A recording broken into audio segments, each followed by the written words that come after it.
Hi everyone, welcome back. So in this video, I'm gonna share with you how to add stop loss and take profit on MetaTrader for mobile app.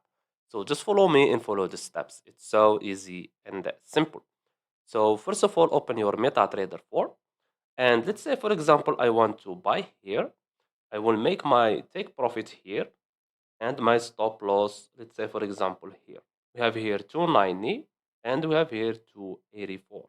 Okay, so all you have to do now is click on this plus icon, and here click on the plus. So this is the stop loss, as you can see here, SL. So let's type here, for example, 84, as we said, and let's type here 290, like this. And now let's click on buy. Click on done. And as you can see here, this is our order.